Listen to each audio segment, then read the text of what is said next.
नमस्कार दोस्तों, creative career में आप सबका स्वागत है। और बात करेंगे यहाँ पर मुख्य सेविका मुख्य परीक्षा को लेकर। देखो, बहुत सारे डाउट आपके यहाँ पर ये आ रहे हैं कि मतलब कि फीस पेमेंट नहीं हो पा रही है। तो कुछ लोगों को लग रहा है ये कि मेरा शॉर्टलिस्ट हुआ है कि नहीं हुआ है। तो हम बता दे रहे हैं यहाँ पर कि इसका शॉर्टलिस्ट नहीं हुआ है, उसकी बात करेंगे यहाँ पर। दूसरा, फीस पेमेंट को लेकर यहाँ पर जो डाउट है यहाँ पर कि जो फीस पेमेंट नहीं हो पा रही है, फेलियर हो जा रहा है, वो क्या है, सारी मैटर अभी क्लियर कर रहे हैं। तो वीडियो को आखिर तक देखिए, सारी बातें क्लियर हो जाएंगी। दूसरा, जो एडमिट कार्ड को लेकर परेशान हो रहे हैं, कब आएगा वो भी बता रहे हैं यहाँ पर क्या है। तो पहली बात तो यहाँ पर ये कि जिनका फीस पेमेंट नहीं हो पा रहा है, ढूंढे नहीं पा रहे हैं कि फीस पेमेंट होगा कहाँ से। तो उसके लिए करना क्या है कि जब यूपी ट्रिपल एस सी का साइट खोलोगे, ये मेन वाला, तो इस तरह पेज खुलता है। इस पर क्या है, यहाँ पर लिखा रहता है अप्लीकेंट सेगमेंट। देखो, कुछ लोग क्या है कि जो भाई बहुत वैसे गांव में से लोग जुड़े हैं, अब उनमें क्या है, कुछ लोग कैफे वाले भी नहीं जान पा रहे हैं कि कहाँ पेमेंट करनी है। तो परेशान हो रहे हैं, तो परेशान नहीं होना, ये अप्लीकेंट सेगमेंट पे जाओगे।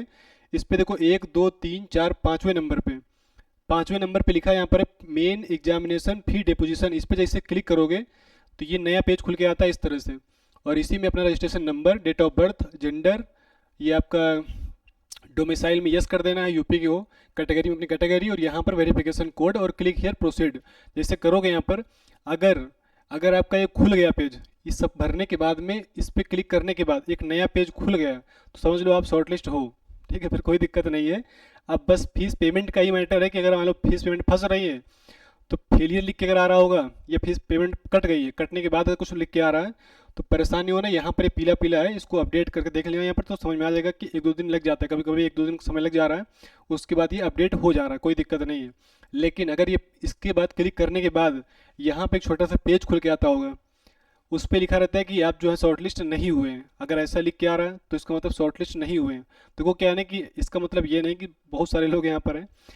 देखो यहाँ पर ये चीज़ यहाँ पे लिखी हुई थी पहले ही, इसमें लिखा है कि ये जीरो या जीरो अंक से प्राप्त करने, जीरो से कम नंबर पाने वाले जो शॉर्टलिस्ट न करते हुए उपलब्धता की सीमा तक 45,857 लोग शॉर्टलिस्ट किए गए हैं। यानी कि एक क्या बोलते हैं, जीरो नंबर वालों तो नहीं किया गया, उसके बाद जो उपलब्धता की सीमा थी, यानी जहाँ तक उनको लेना था, उतने तक 45,857 लोग शॉर्टलिस्ट उन्होंने किए। तो इसमें है क्या कि जिनका शायद 2 3 नंबर तक है, क्योंकि मैंने खुद चेक किया है। ओबीसी में अगर बात करें तो 3 3.5 नंबर जिनका है, तो उनका नहीं हो पाया। ओबीसी की बात कर रहे हैं। अलग अलग कैटेगरी में अगर आप चेक कर लेना, जिन वही मतलब कट ऑफ क्या नहीं, कुछ कैटेगरी में हो सकता है, जनरल में तो खासकर नहीं होगा, उसमें तो सबको लिया होगा। बाकी जो एससी वगैरह में हो सकता है कि 1 2 नंबर कट ऑफ बना हो। तो एक बार चेक कर लेना, जिनका बहुत कम नंबर हो, यानी कि 1 नंबर 2 नंबर अगर है, तो एक बार अपना चेक कर लेना। एकदम से मतलब बैठना रहना कि हाँ एडमिट कार्ड आएगा तब निकलवाएंगे। 1 2 नंबर वालों का इसमें नहीं हुआ है, तो एक बार चेक कर लेना।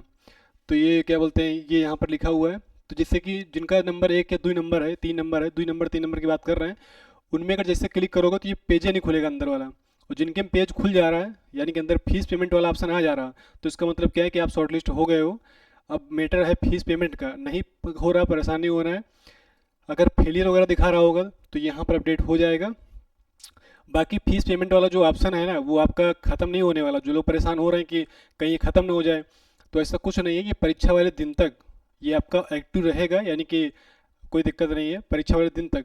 यानी कि एडमिट कार्ड निकलवाओगे तब भी निकलेगा, कोई दिक्कत नहीं। फीस पेमेंट कर देना, एडमिट कार्ड आपका आ जाएगा। तो परेशान नहीं होना इसको लेके, ये फीस पेमेंट हो जाएगी परीक्षा वाले दिन तक। यानी कि 24 तारीख की परीक्षा है, तो 24 तारीख तक ये होता है, सुबह तक होगा, यानी कि जब पेपर के पहले पहले तक ये होगा। तो इसको लेकर परेशान नहीं होना है। बाकी जिनका 1 2 नंबर है, तो एक बार अपना पहले तुरंत देख लेंगे यहाँ पर, इसको ओपन करके अगर खुल रहा है कि नहीं खुल रहा है, जो भी चीज़ है, क्योंकि उन्होंने लिख के तो नहीं दिया उसमें कि हाँ इतने नंबर वालों का नहीं हुआ। बाकी इसमें 2 3 नंबर वालों का जो है उस पर पेज नहीं खुल रहा है, उसमें लिख के आ रहा है कि आप मेंस के लिए शॉर्टलिस्ट नहीं हुए हैं। तो इसलिए उसको आप एक बार चेक कर लेना। बाकी कोई भी डाउट रहे तो कमेंट करिएगा, बताएंगे इसके बारे में। और पेपर की एडमिट कार्ड की बात रही, तो एडमिट कार्ड देखो आपका कम से कम 18 19 तारीख से पहले नहीं आएगा। 18 19 तारीख को ही कम से कम आएगा, 19 या 20 तारीख को, क्योंकि वो 4 5 दिन पहले ही आता है, उसके पहले नहीं आएगा। तो अब इसमें समय लगेगा। दूसरा, सेंटर की बात करें तो सेंटर आपका वो लखनऊ आगरा, बहुत सारे सेंटर नहीं बनेंगे, बहुत ज़्यादा 2 ही सेंटर रहेंगे इसके, लखनऊ और आगरा। तो उसको लेके परेशान हो, पेपर पे अपना तैयारी पे फोकस करो पूरा। बाकी चीज़ें तो सेकेंडरी हैं, वो तो पेपर कहीं पर भी रहेगा तो जाना पड़ेगा। बाकी कोई भी अपडेट रहेगा तो उसके बारे में बताएंगे। Again thank you so much.